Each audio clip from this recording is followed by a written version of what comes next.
Good morning to you. This is Darren from EnglishTuition.org.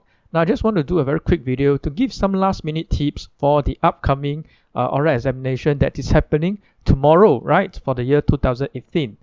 Now if you're the type of students who get very nervous just because it is an official examination, just use the prep time, the first 5 minutes of the time, okay, to calm your anxiety, right? Use the time to focus, okay, to help you maintain your focus on the reading passage and think about what is the conversation that is going to happen. So usually after the first couple of minutes, if you are able to maintain your focus on the text passage, you'll find that you will calm down a lot more. And even if you're slightly nervous when talking to the examiner, that's perfectly alright, because that's normal, right? But it should not be to the extent that it hampers your performance, alright? And some students are just not the nervous type, right? These students are usually very outspoken, they're very bold. Okay, if you are that type of student, please do not use the preparation time to daydream just because you're overconfident for the upcoming exam. Use the time to think about and think ahead, okay, about the theme that is being assessed and what are the likely questions that the examiner may ask you. So in your head, you're trying to prepare the knowledge and the points that you want to say. So 5 minutes will just come and go very quickly. So don't waste time, don't get distracted. Don't just think that because you're very confident with your oral skills that you can just sit around and look at other students and daydream and then just waste the 5 minutes. So use the time productively. And when speaking to the examiner, many students have noticed that because they're thinking about what to say, they don't really engage the examiner. In other words, they don't talk to the examiner. So they are always looking at the picture as they speak, or they're looking at the floor, or they're looking like to the right, their right side or their left side, just as if they're thinking. Try to look at the examiner and talk to the examiner, engage the examiner, because the examiner is trying to assess your conversational skills. And when you're having a conversation, you're supposed to be talking to the other party, right? You're not supposed to be talking like to the piece of paper.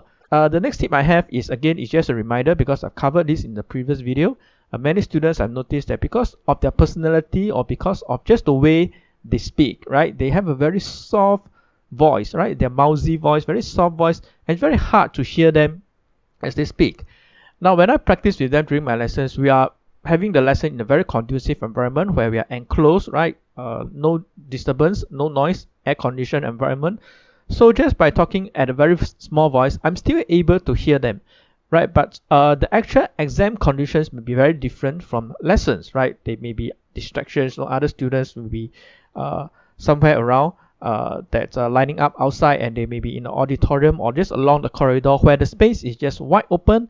And if students do not project their voice and try or make an effort to speak up a little bit more, okay, they may be perceived as though they're mumbling, right? And that will not serve them well. And the final tip that I have for you is that many students, when they do their reading, okay, they have this symptom called lazy tongue, right? Lazy tongue simply means that they just skip certain syllables just because they're just so used to speaking in this way, right? In their everyday casual conversations with their friends and their family, that during the exam itself, they're unable to pronounce the words. So do make a conscious effort to try and pronounce every single syllable or word, because it's there, right? So you have the ED sound, right? So please pronounce the ED sound. You have the S sound, K sound, T sound, all those N sounds, right? Try to pronounce them. Okay, the syllable is there. Make an effort to pronounce them.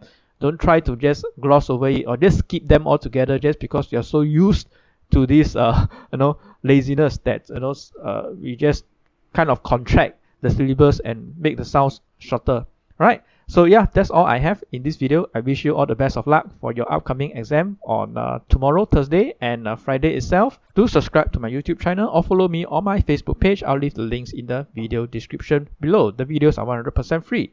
I'll see you soon in the next video. Bye.